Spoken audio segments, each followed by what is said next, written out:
ಜಗಳ ಜಟಾಪಟಿಗೆ ವೇದಿಕೆ ಆಗ್ತಾ ಇದೆ. ಹಾಗಾಗಿ ರಾಷ್ಟ್ರಪತಿಗಳಿಗೆ ಈ ಮೂಲಕ ಪತ್ರದ ಮುಖೇನ ತಿಳಿಸಲಾಗಿದೆ. ಕಳೆದ ಬೆಳಗಾವಿ ಅಧಿವೇಶನದಲ್ಲಿ ಅಂಗೀಕಾರಗೊಂಡಿದ್ದಂತಹ ಬಿಲ್ ಇದು. ನಂತರ ರಾಜ್ಯಪಾಲರ ಅಂಕಿತಕ್ಕೆ ಕಳಿಸಿತ್ತು ರಾಜ್ಯ ಸರ್ಕಾರ. ಆದರೆ ಅವರು ಅಂಕಿತ ಹಾಕದ ವಿಚಾರವೇ ಈಗ ಮುಂದುವರಿಯೋದಕ್ಕೆ ಕಾರಣವಾಗಿದೆ. ಇನ್ನು ಅಭಿವ್ಯಕ್ತಿ ಸ್ವಾತಂತ್ರ್ಯಕ್ಕೆ ಧಕ್ಕೆ ಬರಲಿದೆ ಅಂತ ದೂರನ್ನ ಕೊಟ್ಟಿದ್ದಾರೆ. ಹೀಗಾಗಿ ಸಹಿ ಹಾಕದೆ ಪೆಂಡಿಂಗ್ ಇಟ್ಟಿದ್ದಾರೆ ರಾಜ್ಯಪಾಲರು. ಹಾಗಾಗಿ ರಾಷ್ಟ್ರಪತಿಗಳ ಅಂಗೀಕಾರಕ್ಕೆ ರಾಜ್ಯ ಸರ್ಕಾರ ಮುಂದಾಗಿದೆ. ರಾಜ್ಯಪಾಲರು ಇದಕ್ಕೆ ಅಂಕಿತ ಹಾಕಲಿಲ್ಲ. ಒಂದು 3 ವಿಚಾರಗಳಿಗೆ ಅಂಕಿತ ಹಾಕಲಿಲ್ಲ. ಮಿಕ್ಕಿದೆಲ್ಲದಕ್ಕೂ ಕೂಡ ಅಂಕಿತ ಹಾಕಲಾಗಿತ್ತು. ಹಾಗಾಗಿ ಇದನ್ನ ರಾಷ್ಟ್ರಪತಿಗಳವರೆಗೂ ಕೂಡ ತಲುಪಿಸೋದು, ಅದರ ಉದ್ದೇಶ ಆಳ ಅಗಲವನ್ನ ತಿಳಿಸುವಂತಹ ನಿಟ್ಟಿನಲ್ಲಿ ರಾಜ್ಯ ಕಾಂಗ್ರೆಸ್ ಸರ್ಕಾರ ಮುಂದಾಗಿದೆ. ಹೀಗಾಗಿ ಸಹಿ ಹಾಕದೆ ಪೆಂಡಿಂಗ್ ಇಟ್ಟಿದ್ರು ರಾಜ್ಯಪಾಲರು. ಹೀಗಾಗಿ ರಾಷ್ಟ್ರಪತಿಗಳ ಅಂಗೀಕಾರಕ್ಕೆ ಈಗ ರಾಜ್ಯ ಸರ್ಕಾರ ಮುಂದಾಗಿರುವಂತದ್ದು. ದ್ವೇಷ ಭಾಷಣ ವಿಧೇಯಕಕ್ಕೆ ಅಂಕಿತ ಹಾಕೋದಕ್ಕೆ ರಾಜ್ಯಪಾಲರು ಹಿಂದೇಟಾಕಿದ್ರು.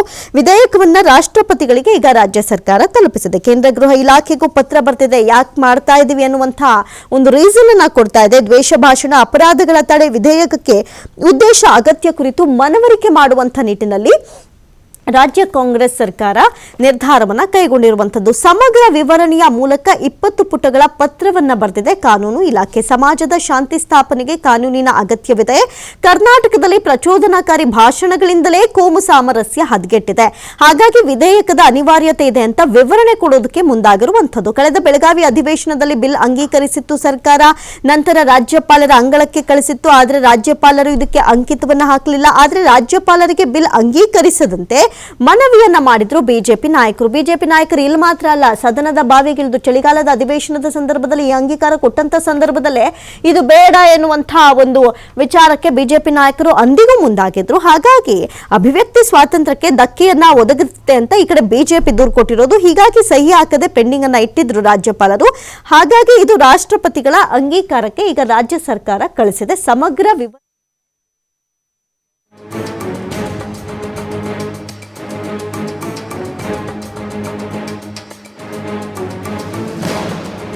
ದೂರವಾಣಿ ಸಂಪರ್ಕದಲ್ಲಿ ಪ್ರತಿನಿಧಿ ಶಿವಕುಮಾರ್ ಜೋಹಳಿ. ಶಿವಕುಮಾರ್, ಗಮನಿಸೋದಾದ್ರೆ ಈಗಾಗಲೇ ಬಿಜೆಪಿ ನಾಯಕರು ಅವತ್ತಿನ ಚಳಿಗಾಲದ ಅಧಿವೇಶನದ ಸಂದರ್ಭದಲ್ಲೇ ಸದನದಲ್ಲಿ ಈ ಬಗ್ಗೆ ಆಕ್ಷೇಪವನ್ನ ಎತ್ತಿದ್ರು, ಇದು ಬೇಡ ಅಂತ ಹೇಳಿ. ಆದ್ರೂ ಕೂಡ ಒಂದ್ ಹೆಜ್ಜೆ ಮುಂದೆ ಹೋಗಿ ಈಗ ರಾಜ್ಯ ಕಾಂಗ್ರೆಸ್ ಸರ್ಕಾರ ರಾಷ್ಟ್ರಪತಿಗಳವರೆಗೂ ಪತ್ರದ ಮುಖೇನ ಇದನ್ನ ತಿಳಿಸೋದಕ್ಕೆ ಯಾಕೆ ಹೀಗೆ ಮಾಡ್ತಾ ಇದೀವಿ, ಇದರ ಉದ್ದೇಶವೇನು ಅನ್ನುವಂತಹ ಕುರಿತು ತಿಳಿಸೋದಕ್ಕೆ ಮುಂದಾಗಿದೆ. ಈ ಒಂದು ವಿಚಾರದ ಬಗ್ಗೆ ಡೀಟೇಲ್ಸ್ ಕೊಡೋದಾದ್ರೆ. ಅಮೃತ, ದ್ವೇಷ ಭಾಷಣ ಕಾಯ್ದೆಯನ್ನ ಕಳೆದ ಬೆಳಗಾವಿ ಅಧಿವೇಶನದಲ್ಲಿ ಅಂಗೀಕರಿಸಲಾಗಿತ್ತು. ಅದನ್ನ ರಾಜ್ಯಪಾಲರಿಗೂ ಕೂಡ ರವಾನೆ ಮಾಡಲಾಗಿತ್ತು. ಆದ್ರೆ ರಾಜ್ಯಪಾಲರು ಅದಕ್ಕೆ ಅಂಕಿತವನ್ನ ಹಾಕ್ಲಿಲ್ಲ. ಯಾಕೆಂದ್ರೆ ಕರಾವಳಿ ಭಾಗದಲ್ಲಿ ಪ್ರಚೋದನಕಾರಿ ಭಾಷಣಗಳನ್ನ ಮಾಡೋದ್ರಿಂದ ಅಲ್ಲಿ ಹಿಂಸೆಗೆ ಪ್ರಚೋದನೆಗಳು ಸಿಗ್ತಾ ಇದೆ. ಹಾಗಾಗಿ ಅಲ್ಲಿ ಕೋಮು ಸಾಮರಸ್ಯಕ್ಕೆ ಪದೇ ಪದೇ ಧಕ್ಕೆ ಆಗ್ತಾ ಇದೆ.